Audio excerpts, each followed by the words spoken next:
Welcome back, friends. Today we're baking one of those beautiful Ukrainian spring cakes you almost never find in bakeries. Around here, recipes like this live in Grandma's memory, in flour-covered aprons, and in little notes tucked inside kitchen drawers. Every family swears their version is the best, and honestly, everyone is probably right.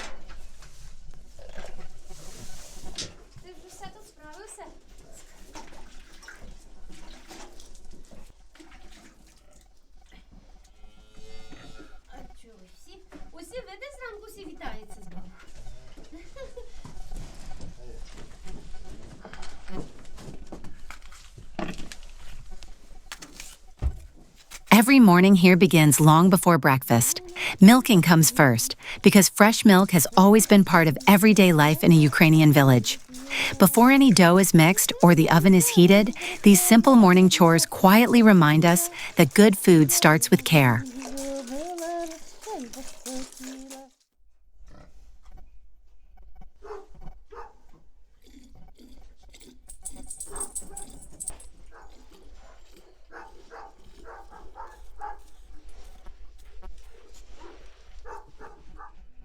If you enjoy slow village life, traditional Ukrainian recipes, and stories that feel like visiting family, don't forget to subscribe.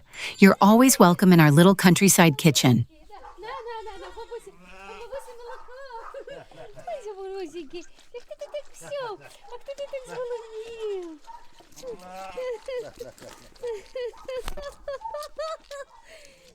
Just look at this little one going after that bottle like it's the best breakfast in the world. Around here, baby calves don't waste a second when fresh milk is on the menu. Honestly, if only all of us were this excited to get out of bed in the morning, life would be much easier.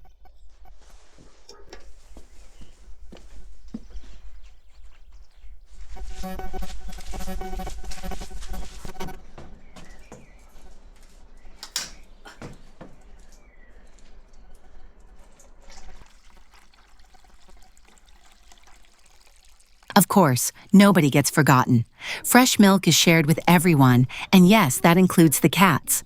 Somehow they always know exactly when the bucket comes back from the barn.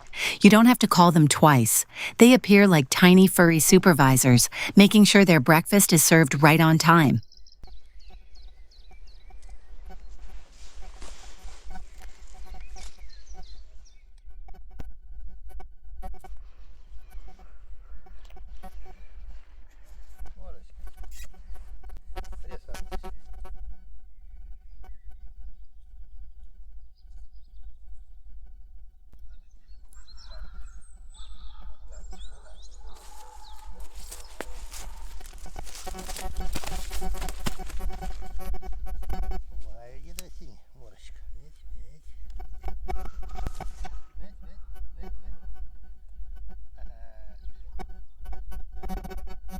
My husband surprised me with these beautiful wildflowers, and honestly, they're exactly the kind I love most.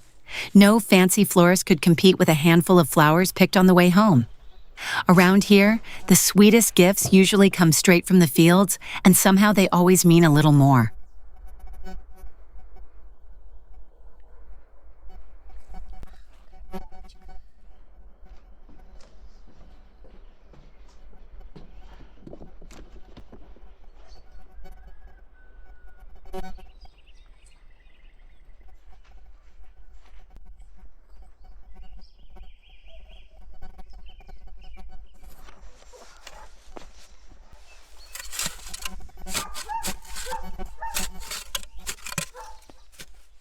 While I'm busy in the kitchen, my husband is already outside working with wood. Today's plan is to build a new wooden fence. That's just how life flows here. Everyone has their own job, and by the end of the day, something useful has appeared. A meal, a fence, a freshly mended gate.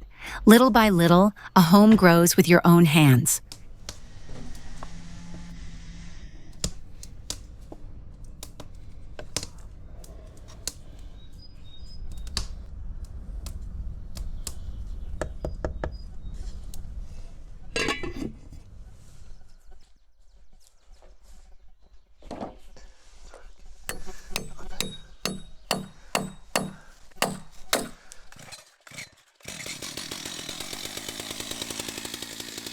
I always smile because he simply can't sit still. If there's a free hour, he'll find a hammer before he finds a chair. Around our house, "I'll rest later" seems to be an unwritten family motto. The projects may change, but his toolbox is never out of work.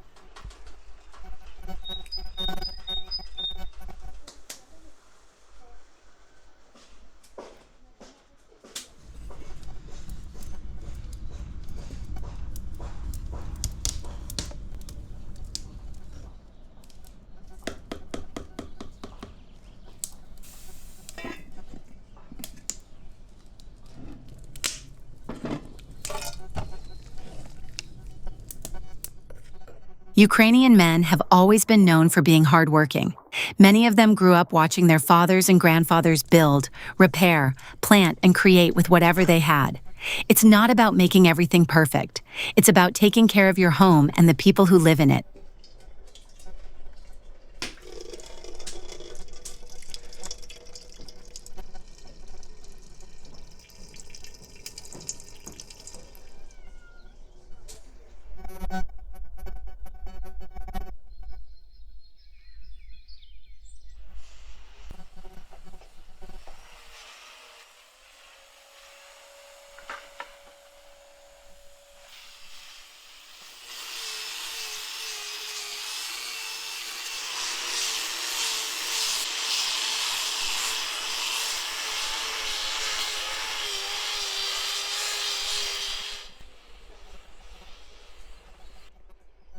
Now it's time to start baking. Today I'm making 3 cakes, and every one of them has its own personality.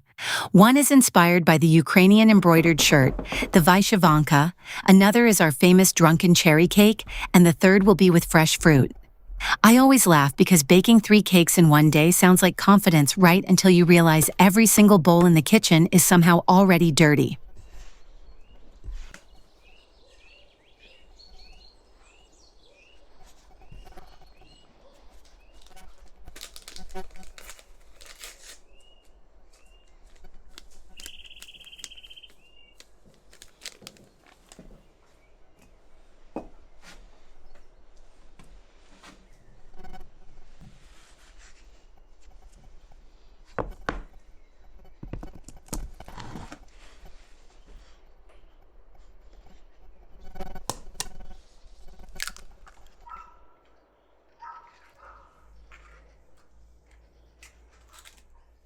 In Ukraine, cakes have never really been an everyday dessert. They belong to the moments people want to remember. Birthdays, weddings, anniversaries, Christmas gatherings, Easter visits, a child's first birthday, even welcoming relatives home after a long trip. If someone spent hours making a cake for you, that was their way of saying, "You matter to us."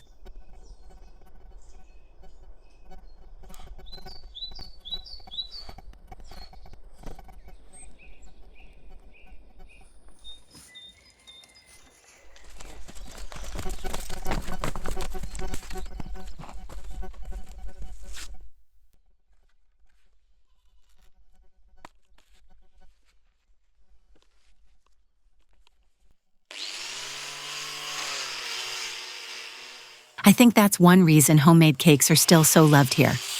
You can buy one almost anywhere, but people still bake their own because every family has little traditions. Someone insists on extra cream, someone always adds walnuts, and somebody's grandmother will absolutely tell you your sponge isn't high enough. Grandmas are wonderful, but they never give baking compliments for free.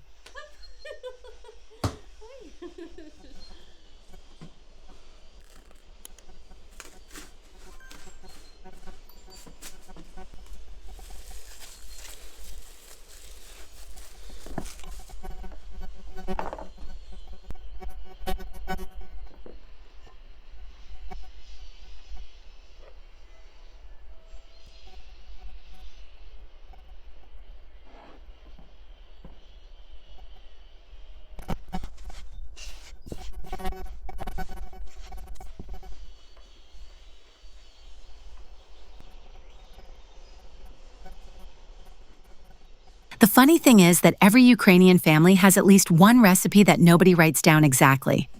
Someone says, "Just enough flour." Another says, "Mix until it feels right." If you ask for the recipe, you'll probably hear, "I don't really measure anything." Then somehow they bake the same perfect cake every single time.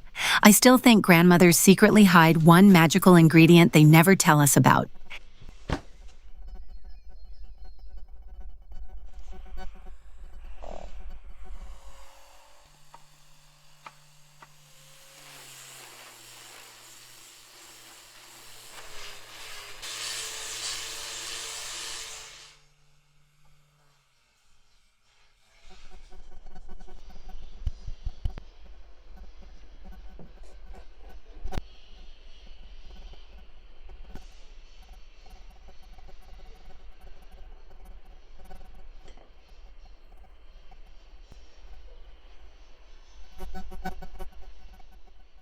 Long before modern cakes looked the way they do today, people across Europe baked simple sweetbreads with honey because sugar was rare and expensive.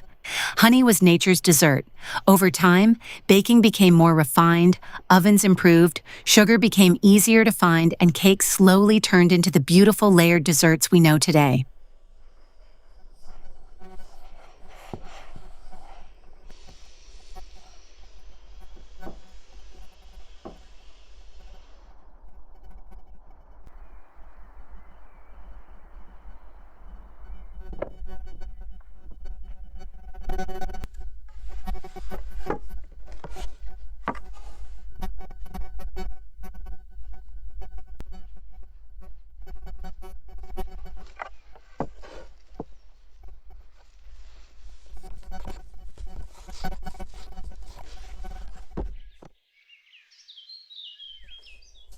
Let's start with my favorite one, the Vyshyvanka cake. If you ever visit Western Ukraine, especially Galicia, there's a good chance somebody's grandma has her own version of this recipe. What's funny is that if you ask 3 grandmothers which one is the real Vyshyvanka, you'll probably get 4 different answers.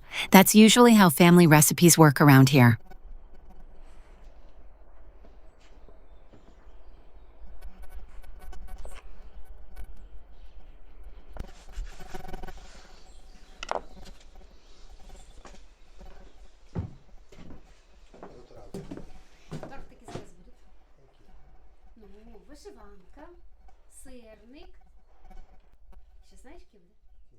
This cake is known as a traditional Galician pliatzok. In Western Ukraine, people often say pliatzok instead of cake, especially when we're talking about these beautiful layered desserts baked in large rectangular pans. They were made to feed a whole family, neighbors who happened to stop by, and somehow 2 unexpected guests who always appeared exactly when dessert was ready.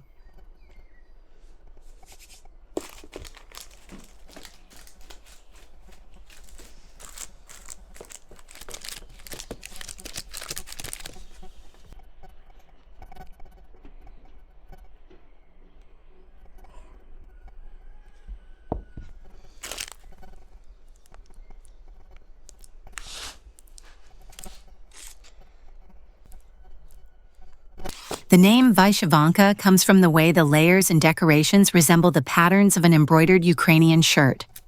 Bakers played with dark and light dough, poppy seeds, cherries, cottage cheese, chocolate, and when you cut the cake, the cross-section almost looks like embroidery. That's probably the most delicious piece of folk art you'll ever eat.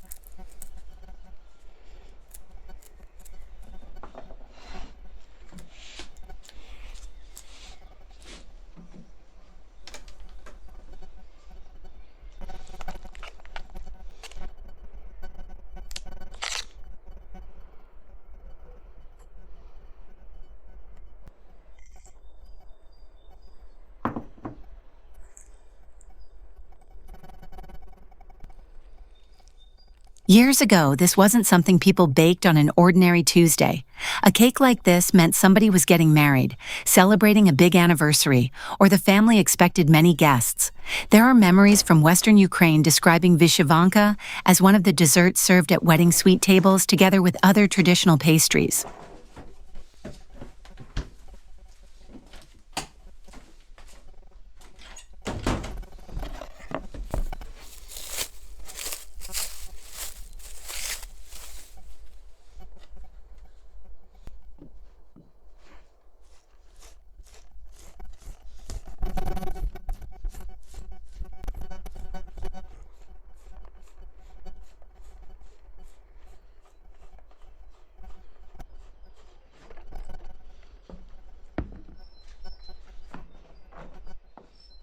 I love imagining those kitchens decades ago. No stand mixer, no digital scales, just a wooden table, strong hands, handwritten recipes, and somebody reminding the children not to touch the cream. Of course, every child touched the cream anyway. I think that's a universal baking tradition.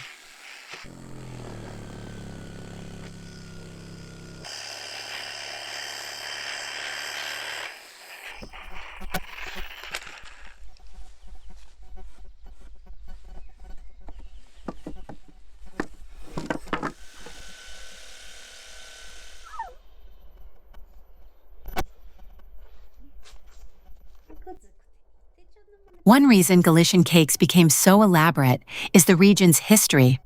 For centuries, Galicia was part of the Austro-Hungarian Empire, and local kitchens absorbed ideas from Austrian, Polish, and Central European pastry traditions. Layer upon layer, different fillings, rich creams, those influences slowly blended with Ukrainian home baking until they became something uniquely our own.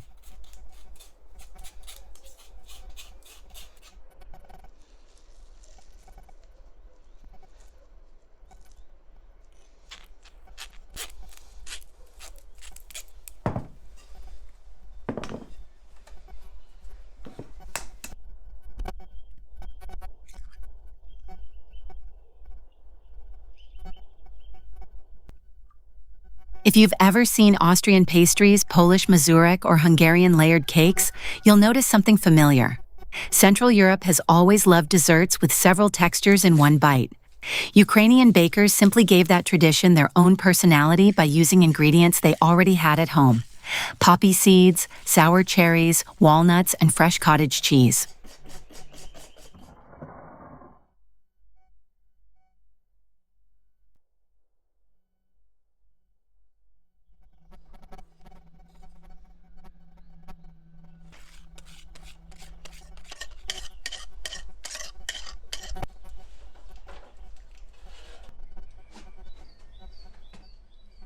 If you're enjoying these peaceful moments from our village kitchen and you'd like to see more traditional Ukrainian recipes, country life, and homemade stories, don't forget to subscribe to the channel.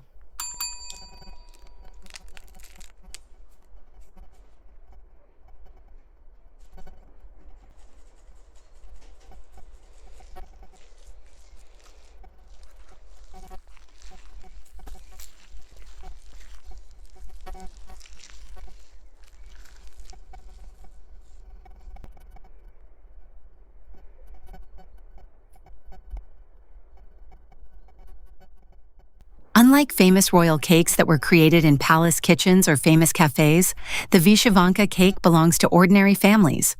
Nobody can point to one inventor. It grew from home kitchens where women shared recipes with sisters, neighbors, and daughters. I actually love that. Some recipes become famous because of a king. Others become famous because every grandma keeps baking them.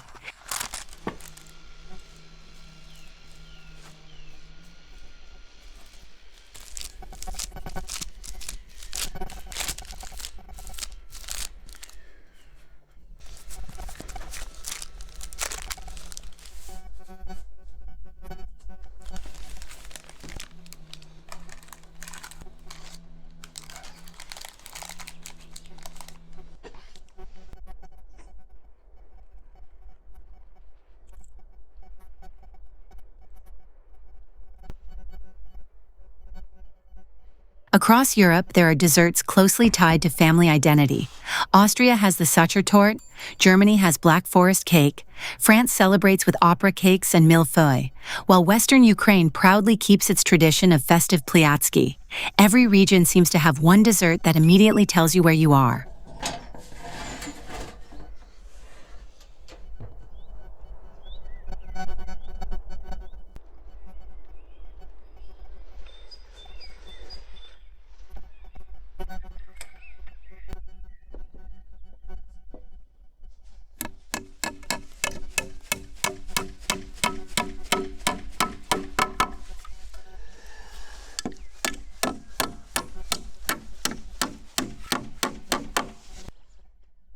My favorite part comes when the cake is finally sliced.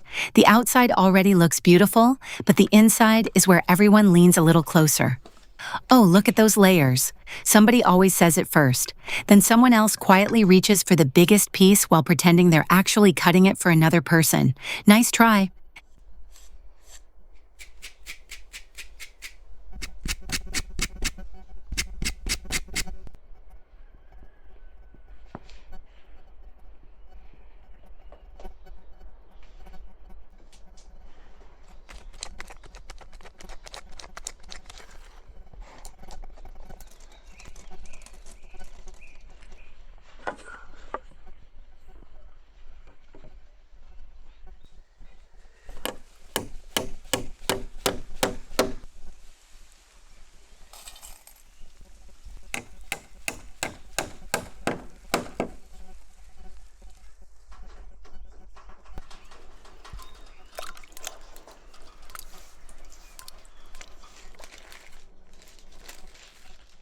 Now let's move on to one of the most loved chocolate cakes in Ukraine, drunken cherry.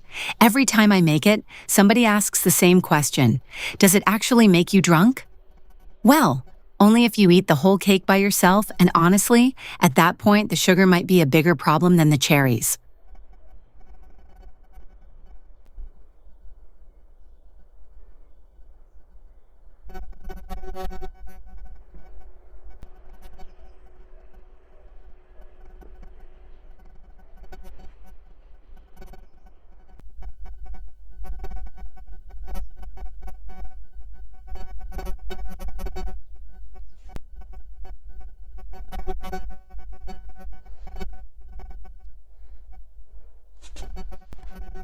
One thing I really love about this cake is that nobody can point to a single inventor. It became popular through home kitchens, especially in Western Ukraine, where families had a long tradition of making homemade cherry liqueur called vishniak. When those juicy cherries had finished soaking in alcohol, someone had the wonderful idea of giving them a second life inside a chocolate cake. That's exactly the kind of kitchen creativity I admire.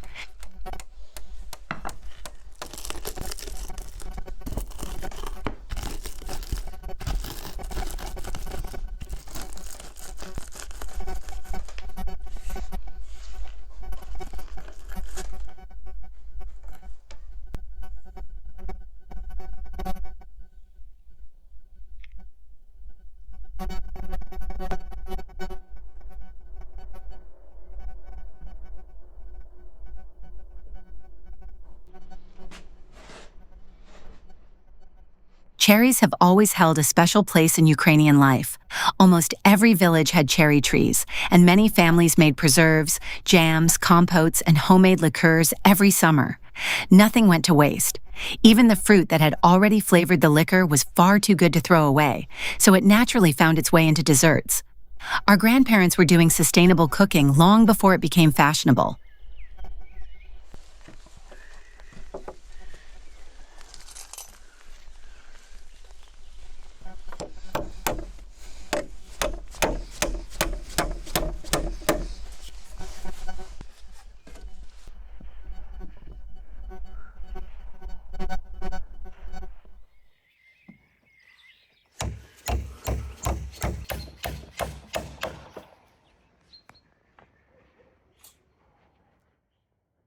Chocolate and cherries have been a favorite pairing across Central Europe for generations. You'll find similar combinations in Austria, Germany, Poland, and the Czech Republic. Every country gave the dessert its own personality. Ukrainians lean toward rich chocolate sponge, buttery cream, and cherries soaked in homemade spirits. That's probably why our version feels so comforting and familiar.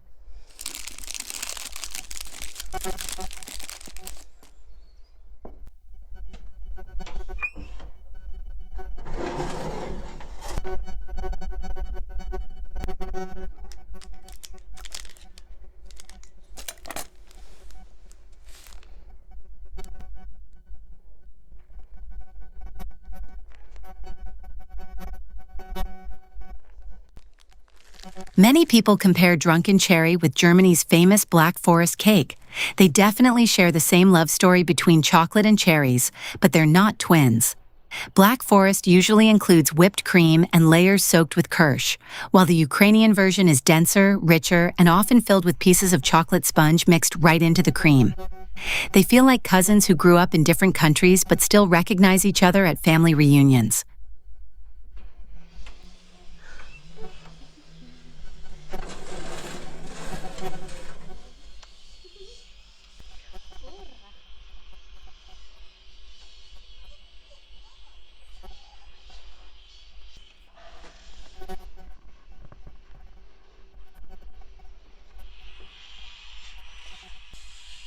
What I find fascinating is that cherries preserved in alcohol have been part of European kitchens for hundreds of years. Before refrigerators existed, people relied on sugar, drying, and spirits to keep fruit through the winter.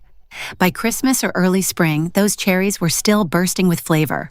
Bakers quickly realized they were perfect for desserts, and that's a tradition that quietly survived from one generation to the next.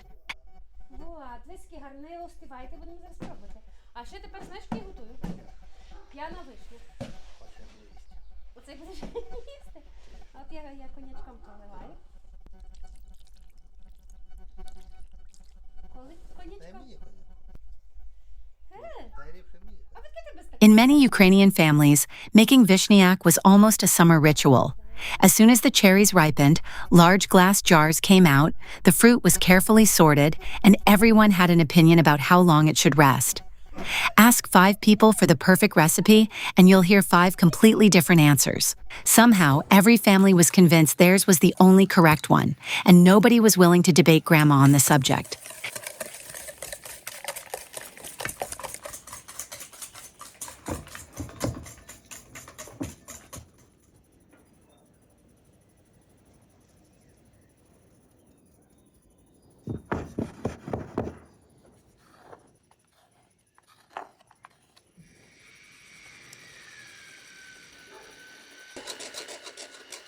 Chocolate wasn't always an everyday ingredient in Ukraine. For our great-grandparents, it was something special, often saved for holidays or important celebrations. That's one reason cakes like Drunken Cherry felt luxurious. They weren't baked because it was an ordinary Wednesday. They appeared when the family gathered around one table, when birthdays were celebrated, or when guests traveled a long way to visit. The dessert itself became part of the celebration.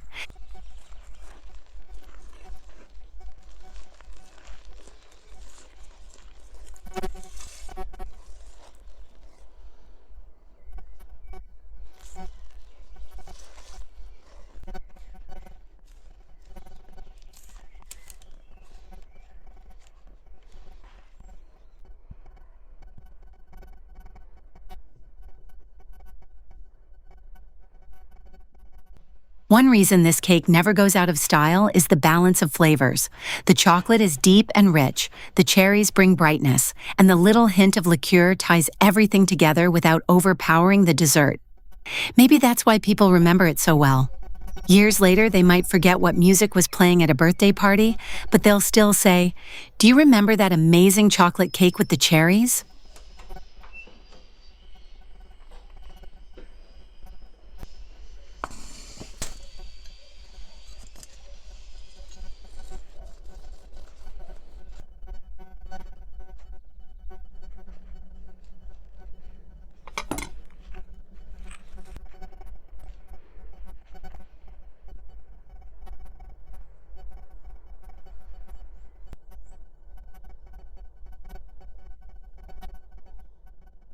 Cakes have been part of my life for as long as I can remember. When I was little, I wasn't trusted with anything important, of course. My biggest job was stirring the batter or handing ingredients to my mom. I took that responsibility very seriously.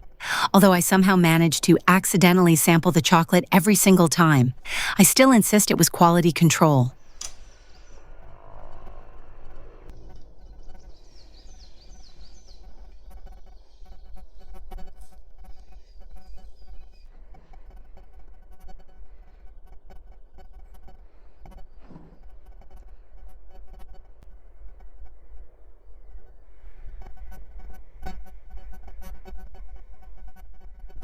I also remember standing on a little chair because I was too short to reach the table. I'd watch every move so carefully, hoping that one day I'd be able to bake a whole cake by myself. Back then, it looked like magic.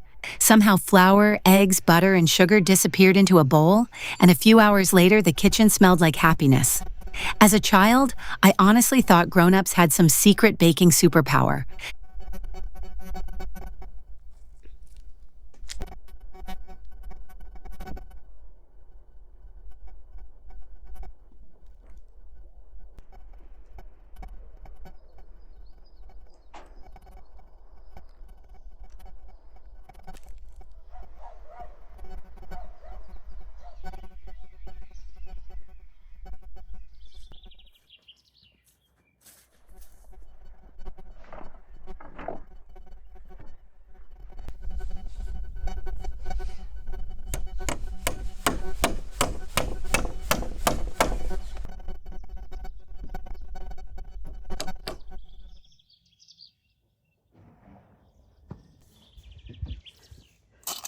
Looking back now, I realize those days taught me much more than recipes.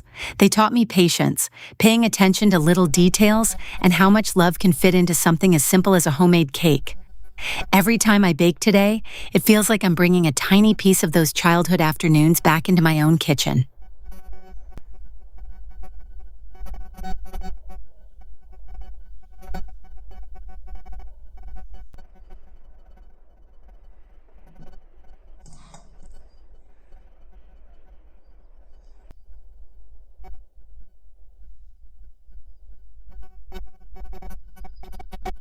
While I've been busy baking all these cakes, my husband has been just as busy outside. And look at that. His beautiful wooden fence is almost finished already. I always joke that if I leave him alone for a few hours, I'll come back to find a new fence, a repaired shed, or half the garden transformed.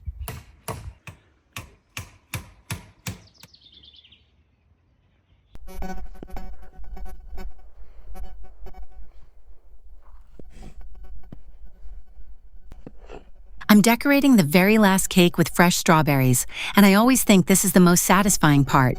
A few bright berries on top, one final little touch, and the whole cake seems to come to life.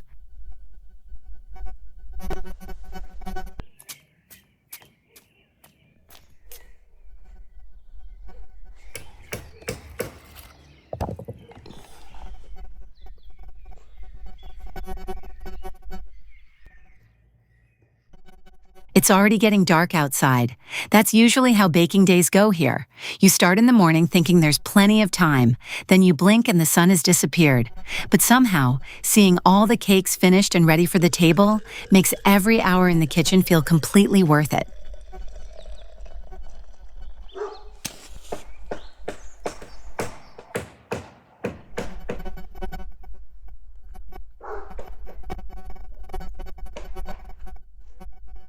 I'd better go and call my husband before he starts another project. He's one of those people who completely loses track of time when he's working. You tell him, dinner's ready, and 5 minutes later he's still saying, just one more board. Somehow that one board always turns into 20 more minutes.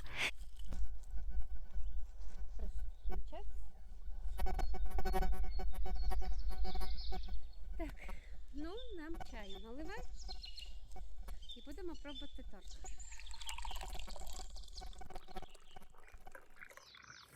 That's one thing I really love about evenings like this. Everyone has spent the whole day doing their own work, and then finally everything slows down. The tools get put away, the oven is switched off, and we all meet around the same table. Those are usually the best conversations of the day.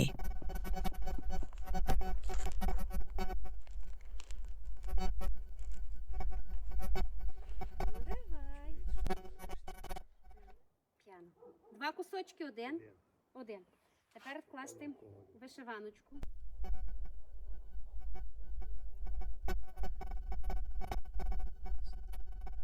Well, the moment we've been waiting for has finally arrived. Time to taste everything.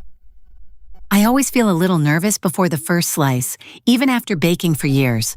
You hope the layers turned out just right, the cream has the perfect texture, and all those hours in the kitchen were worth it. Ну, всі попробуємо, мискашку правильно кашу.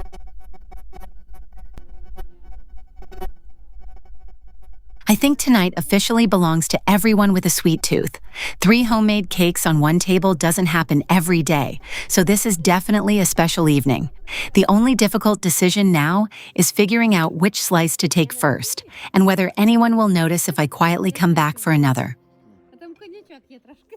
If you enjoyed today's video, please subscribe to the channel, leave a like, and come back again soon. There will always be another homemade recipe, another story, and a warm welcome waiting for you. Today, we're spending another beautiful day here in the mountains, where life follows the seasons instead of the clock. We'll be making crispy Ukrainian potato pancakes and soft homemade dumplings from scratch.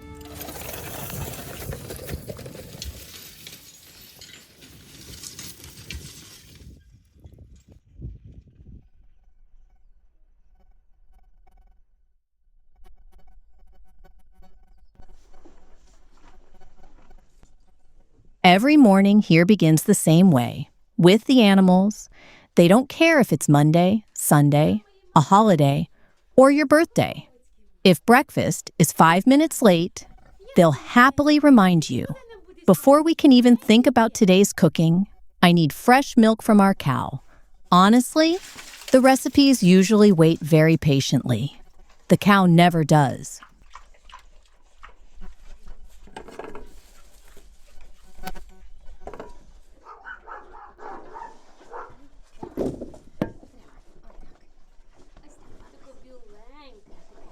Така біленька. Така біленька.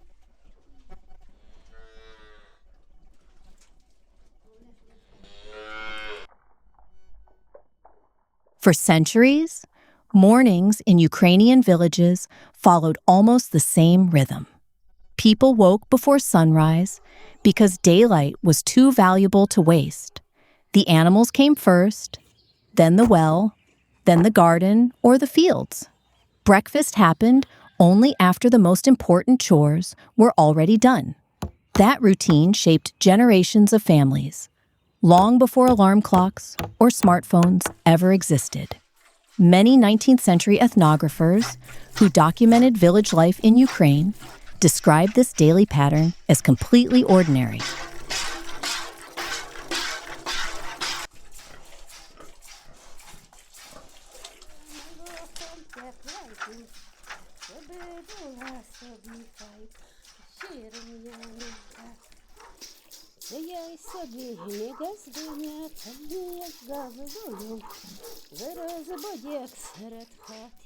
Fresh milk was one of the most important foods in the household.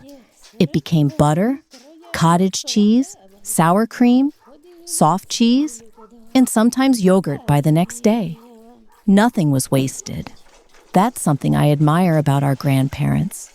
They never chased complicated recipes because they already had incredible ingredients right outside the door.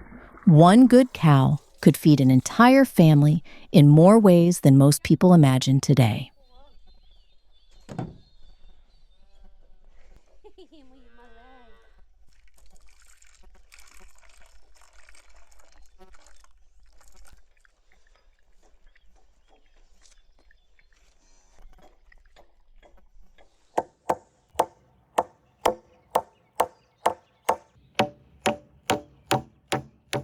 I always imagine what morning sounded like 200 years ago. Roosters announcing the day long before anyone asked them to. Wooden gates opening, buckets clinking together, horses snorting impatiently, and someone calling children to hurry because there was work waiting. No traffic, no notifications. Just the sounds of a village, waking up one family at a time. I have a feeling the rooster still believed he was the real boss back then. And honestly, not much has changed.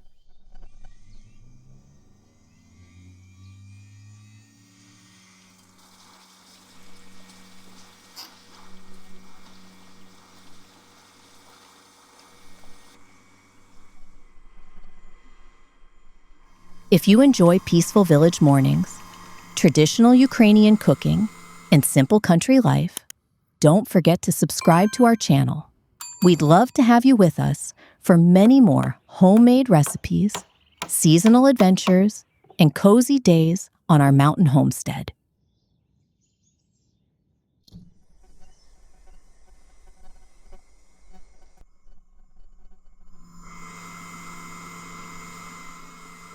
People sometimes picture village life as slow, but the mornings were anything but lazy.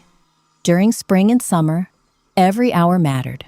Seeds had to be planted at the right time, hay had to be cut before the weather changed, and animals depended on daily care. That's why children learned responsibilities early. By the time they were old enough to reach a bucket, they were already helping the family. Work wasn't treated as punishment. It was simply part of everyday life.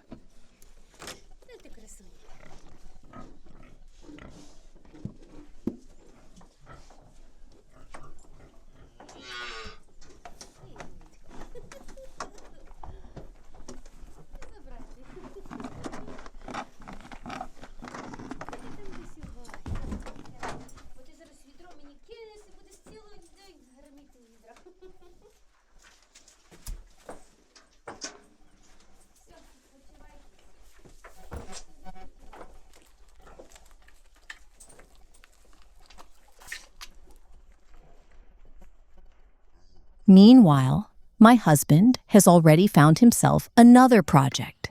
Today, he's working on the wooden garden fences, and honestly, I'm not even surprised. Give him a quiet morning and a few pieces of wood, and somehow, they'll turn into something useful by lunchtime.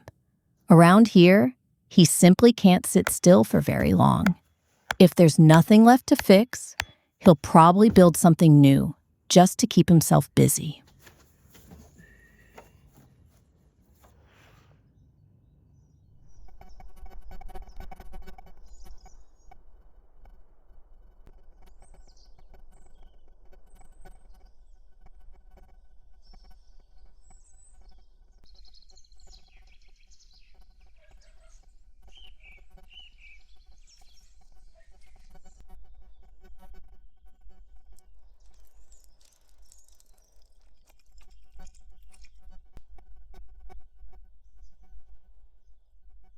Well, it's time for me to freshen up and head into the kitchen. I always feel like the day truly begins after a splash of cold water on my face. Then it's on with the apron, the kettle goes on, and before long, the whole house starts filling with the smell of homemade food.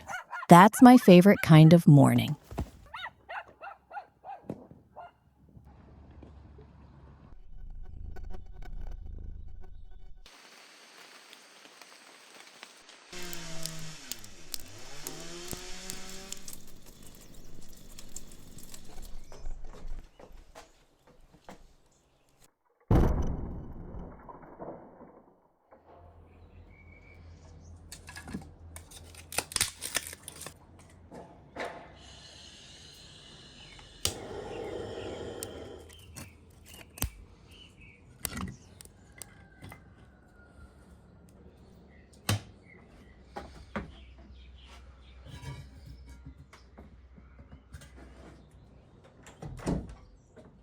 Now I want to turn this fresh milk into soft homemade cheese. I always love this part because it still feels a little magical. Just a short while ago, it was fresh milk from the morning milking, and before long, it'll become something completely different. People have been doing exactly this for thousands of years, long before anyone had refrigerators or grocery stores around the corner.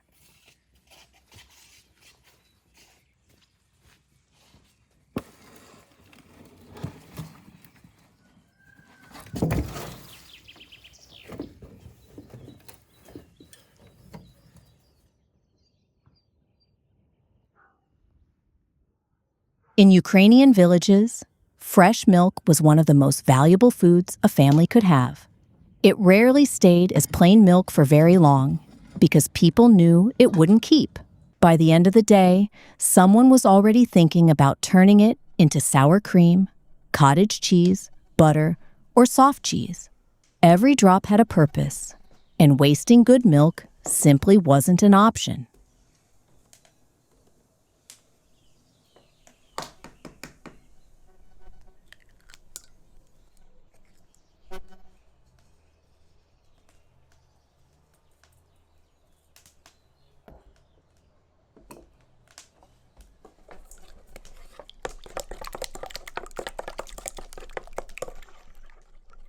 Cottage cheese, known in Ukraine as tvoro or syr, has been part of our traditional cooking for centuries. Families made it at home by naturally souring fresh milk and gently heating it until the curds separated from the whey. Then everything was poured into cloth and left to drain. The process was simple, but every grandmother somehow had her own little secret for making it just right.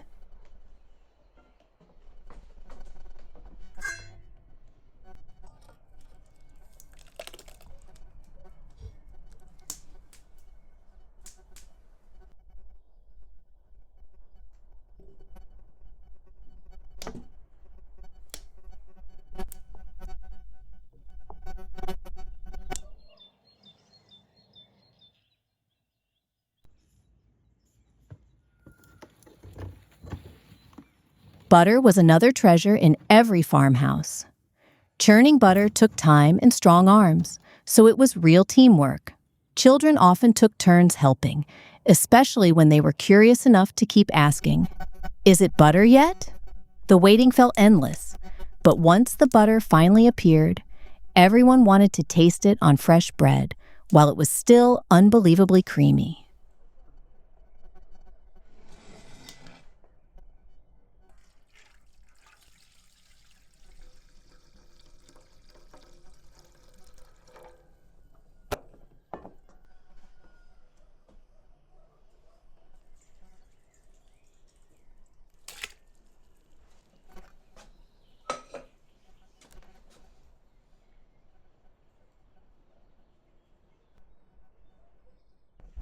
Sour cream became almost as important as bread in many Ukrainian kitchens. A bowl of borscht wasn't really complete without it. Neither were vareniki, daruni, cabbage rolls, or countless other family recipes. People often joked that if you opened a Ukrainian refrigerator and couldn't find sour cream, someone had probably forgotten to go shopping.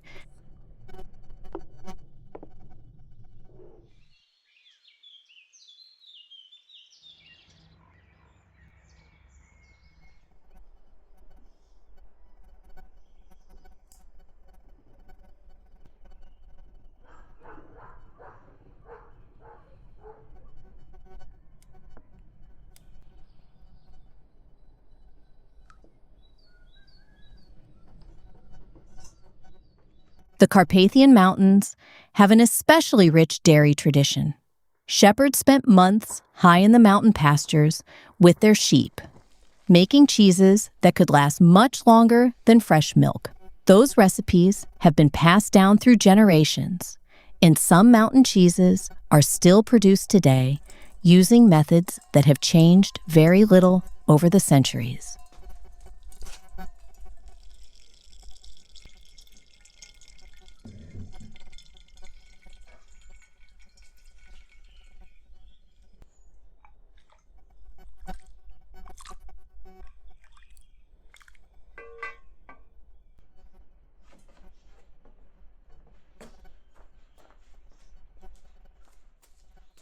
I brought a bowl of fresh, soft cheese out to my husband so he could have a little taste. I keep telling him to take a short break because once he starts working, he completely forgets about the time. He's always saying, "Just 5 more minutes," and somehow those 5 minutes turn into another hour. At least homemade food is one thing that can usually convince him to put the tools down for a little while. A good snack has saved many hardworking husbands over the years.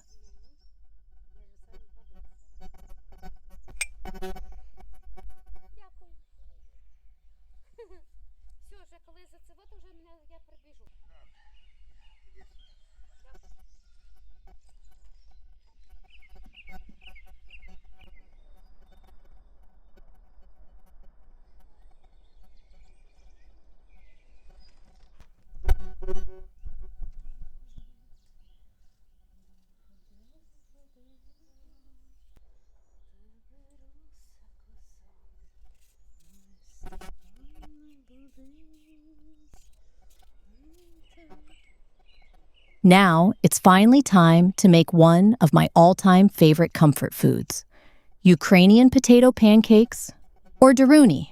I honestly don't know anyone who can resist them when they're fresh out of the pan. You promise yourself you'll wait until everyone sits down together. Then you quietly eat one, standing in the kitchen, because it smells way too good. Somehow that first pancake always disappears before the plate even reaches the table.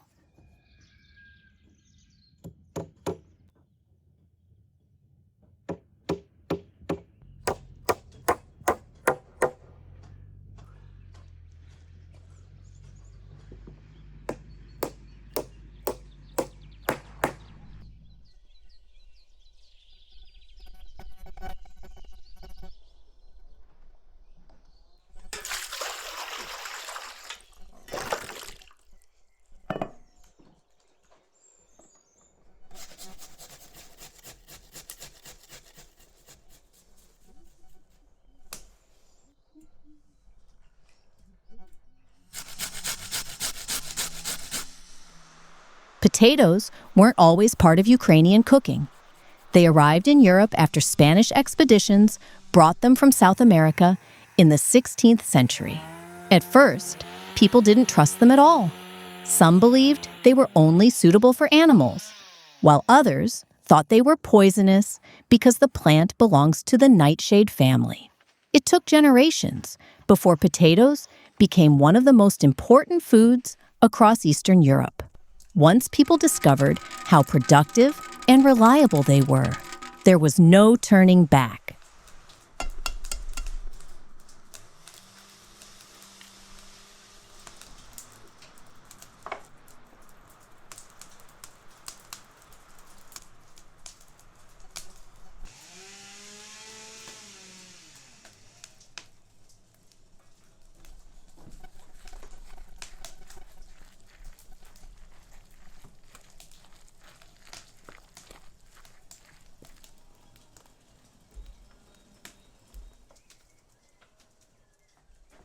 By the 19th century, potatoes had become a true lifesaver for many Ukrainian families.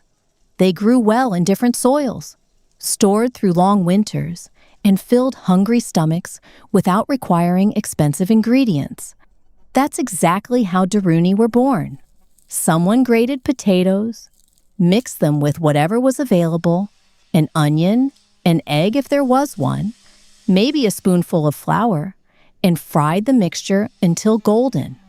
Some of the best recipes in history were created because people simply made the most of what they had.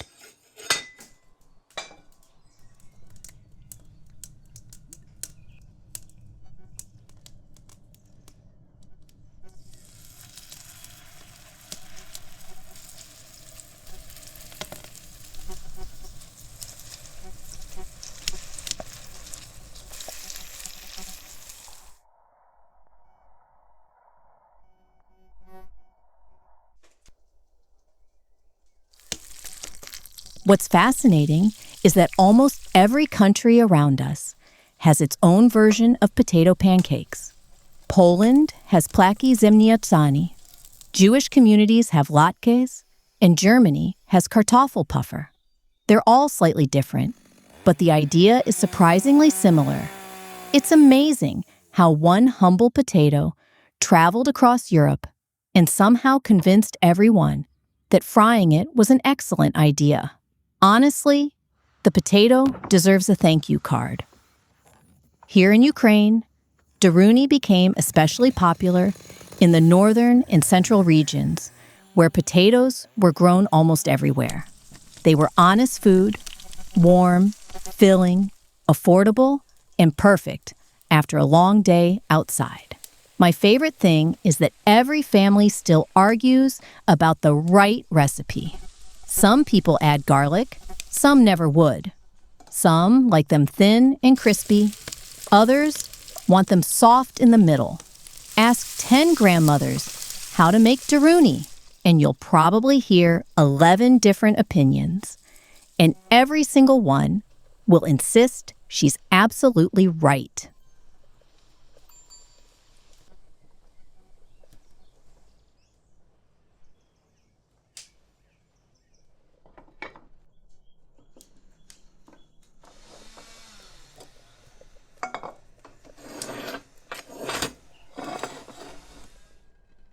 In many Ukrainian homes, daruni were the perfect meal during the harvest season.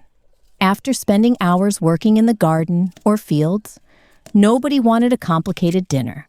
A hot pan, fresh potatoes, and a bowl of cool sour cream could make everyone happy in less than an hour. I think that's one reason this dish has survived for so many generations. It fits real life, especially when everyone's tired and hungry.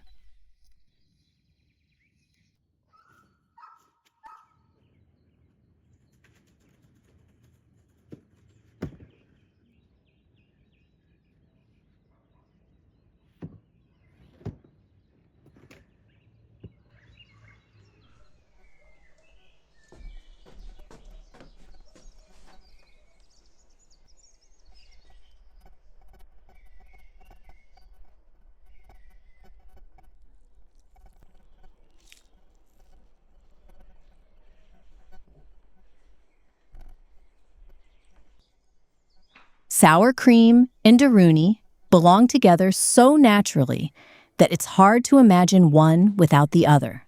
Ukraine has a long tradition of dairy farming, so fresh sour cream was something many families already had in the kitchen. Sometimes people added mushrooms, sometimes homemade cottage cheese, and in the Carpathian region, you'll even find versions served with mushroom sauce. Every region added its own little twist without changing the heart of the dish.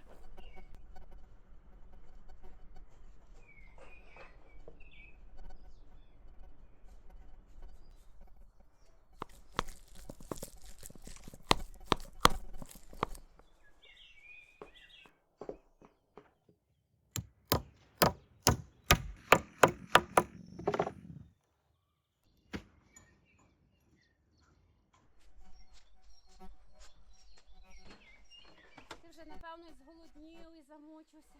Добре, пішли перекушати. Пішли.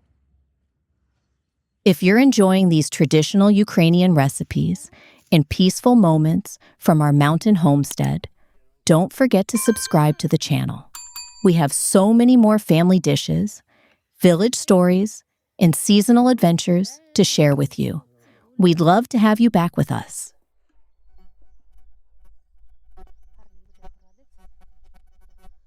Цікавий такий.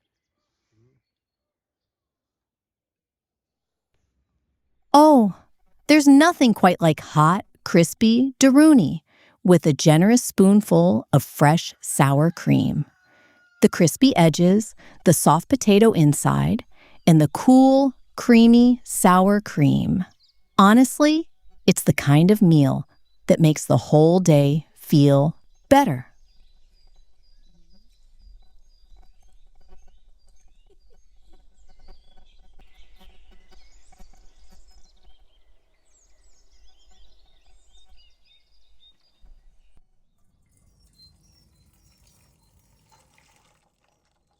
Now it's time to make another Ukrainian classic, potato dumplings, or vareniki.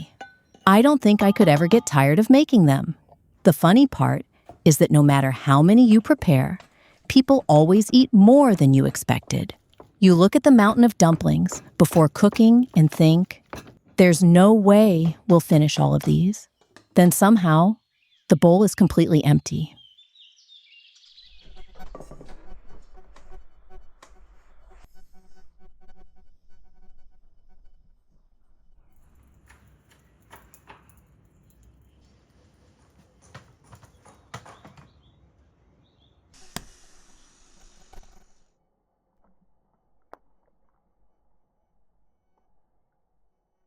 Vareniki have been part of Ukrainian cooking for centuries. Historians believe the idea of stuffed dough reached Eastern Europe from Asia through cultural contacts many hundreds of years ago. Over time, Ukrainians adapted the recipe using local ingredients, and the dish became so deeply rooted in our culture that today it's recognized around the world as one of Ukraine's national foods.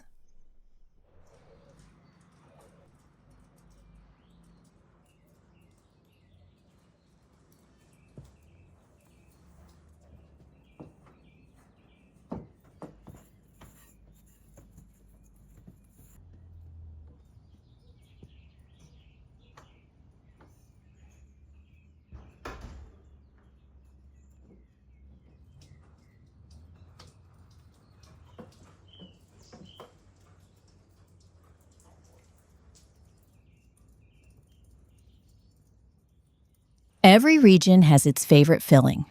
Potatoes are probably among the most popular today, but people also make vareniki with cottage cheese, cabbage, mushrooms, buckwheat, cherries, blueberries, plums, or even poppy seeds.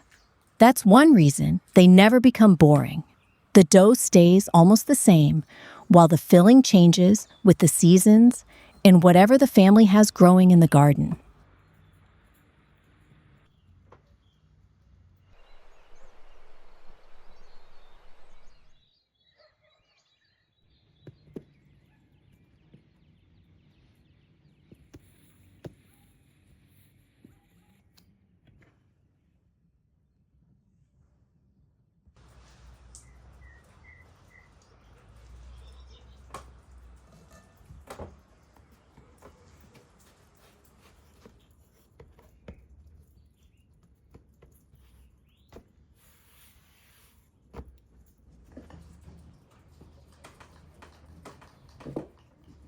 Before potatoes became common in Ukraine, fillings often included millet, buckwheat, peas, cabbage, or fresh cheese. Later, potatoes won everyone's heart because they were affordable, filling and easy to grow almost everywhere. It's amazing how one ingredient completely changed a country's home cooking. Today, many people can't even imagine vareniki without mashed potatoes inside.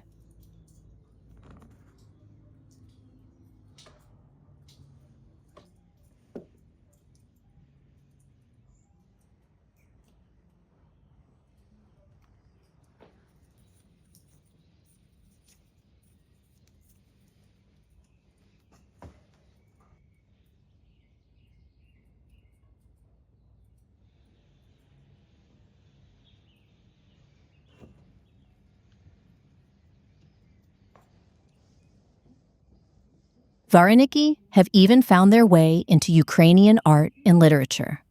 Nikolai Gogol famously described them in his stories, making readers imagine bowls of steaming dumplings long before food photography existed. His characters enjoyed them with such enthusiasm that you almost become hungry just reading a few pages. That's quite a talent for a writer.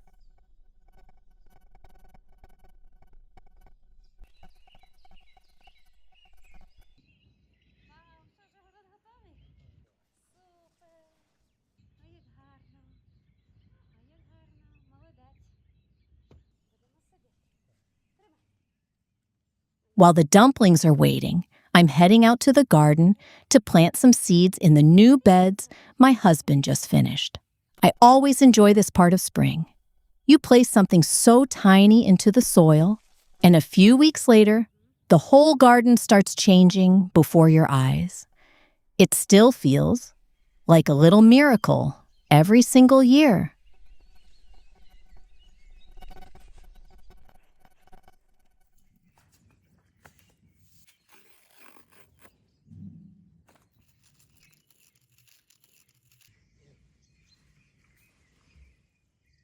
I love growing our own vegetables because they simply taste different.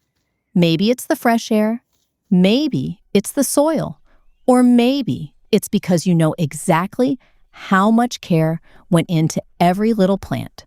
Pulling a tomato or cucumber straight from the garden on a warm summer day is one of those simple pleasures that never gets old. Store-bought vegetables do their job, but homegrown ones always seem to have a little more character.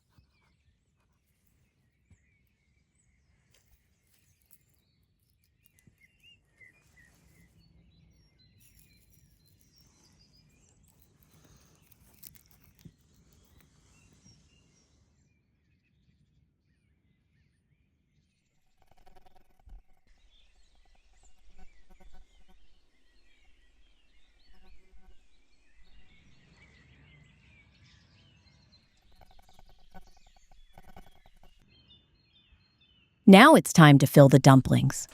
This part always becomes a little rhythm of its own. 1 spoonful of filling, fold the dough, press the edges, and then do it all over again.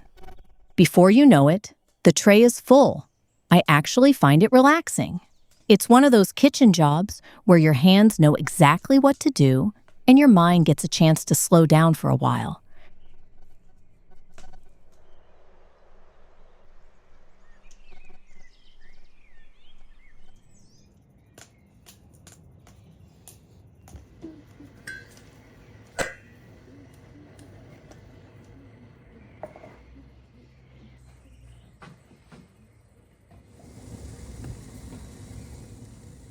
People sometimes ask why vareniki have this half-moon shape. The answer is wonderfully practical. Folding the dough in half keeps the filling safely inside while the dumplings boil, and the sealed edge makes them easy to handle without falling apart. Over time, that simple shape became one of the most recognizable symbols of Ukrainian home cooking. Some families even pinch decorative patterns along the edge, turning every dumpling into a tiny piece of handmade tradition before it ever reaches the pot.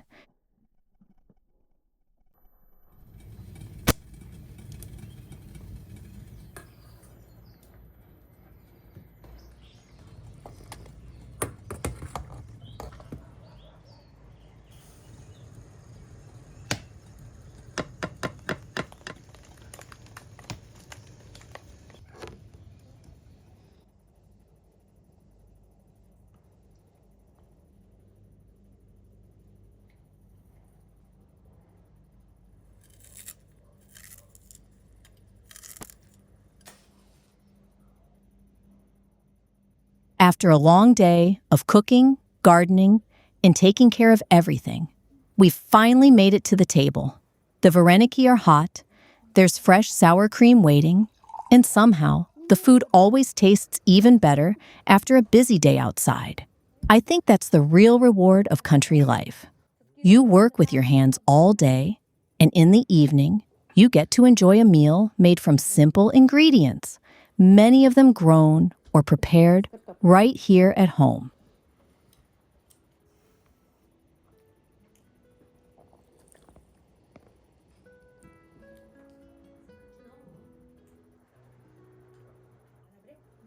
А це з сиром. Ой, сиром чи не сиром, чи житняні муки. Любив козак дівчину, ще сиром пироги. А ну пробуй з сиром. Thank you so much for spending another day with our family. If you liked today's video, please subscribe to our channel, leave a comment, and let us know what you'd like to see next.